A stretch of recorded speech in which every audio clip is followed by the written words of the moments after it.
Hello everyone and welcome to my channel. My name is Dr. Salma Ali and I'm going to make medicine easy. Today's topic is going to be leukemia made easy. We are going to make leukemia so easy it won't ever be a problem. Okay, let's make leukemia easy. There's some basic things to understand before making this topic easy. Basic things you need to know is that we have the bone marrow in our system. It's in the bones and it's responsible for producing the red blood cells, the white blood cells, and the platelets. The red blood cells eventually gives us the hemoglobin. The white blood cell, which has differential cells that we're going to talk about later, and then we've got the platelets. Before moving to details about leukemia, let's remember some basic things about the bone marrow. So the bone marrow has stem cells.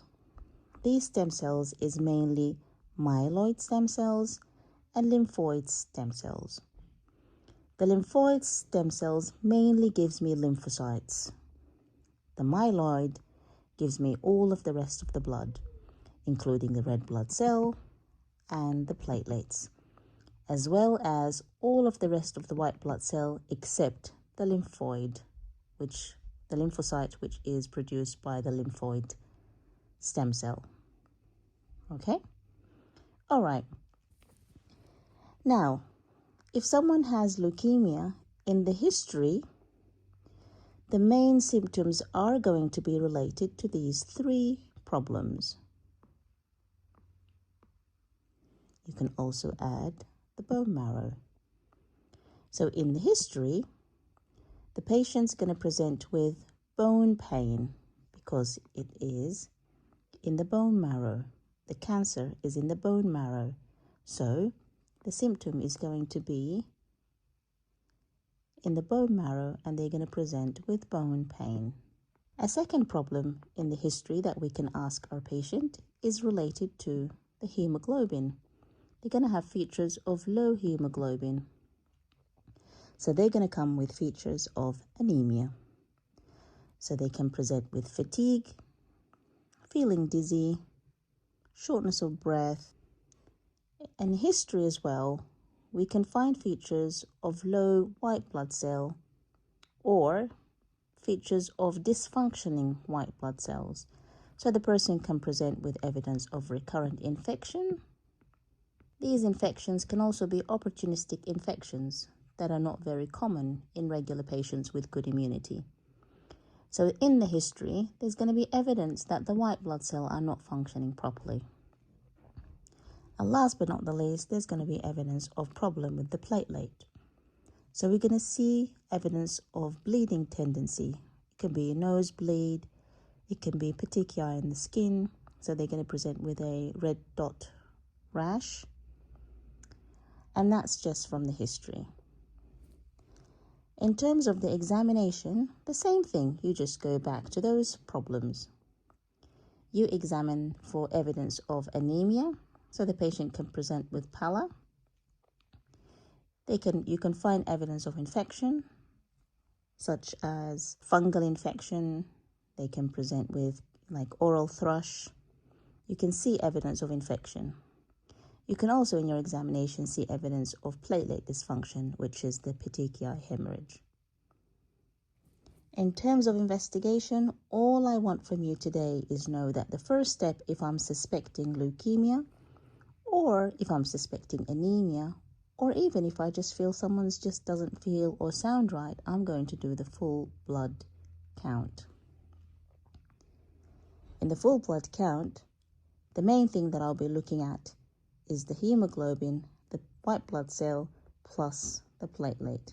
If I've got someone who's got leukemia, the full blood count is mainly going to show a picture of low hemoglobin, high white blood cell, and low platelet. This is the most common picture.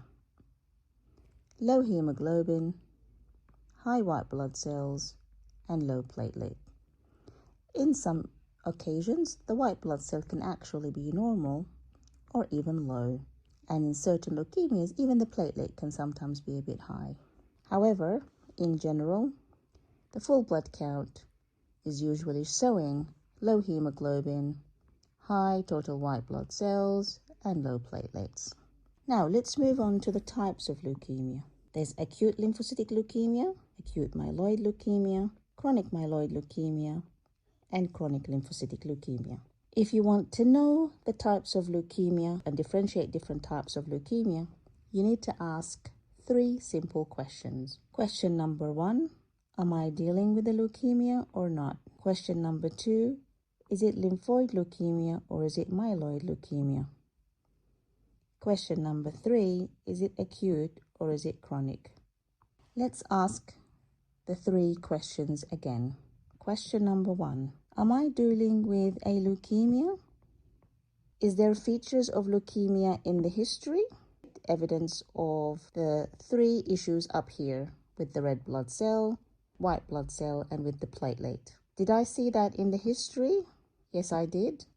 What about in the examination? Was there evidence such as pallor, indicating that the patient might be anemic, that the patient can have a bit of a lymph node enlargement, bone tenderness, fungal infection like oral candidiasis, platelet dysfunction as well? In that case, yes, it means my examination and my history are showing possible leukemia. Last and not the least, checking the investigation. Does the full blood count show evidence of low hemoglobin, high white blood cell, low platelet? If that's the case, then yes, question number 1 has been answered. Yes, I do think I'm dealing with leukemia. Question number 2, is it myeloid, lymphoid leukemia? To answer this question, we need to look at the white blood cell differentials. If you go up here, there are different types of white blood cells, including neutrophils, eosinophils, basophils, monocytes, and lymphocytes. These are the different types of the white blood cell.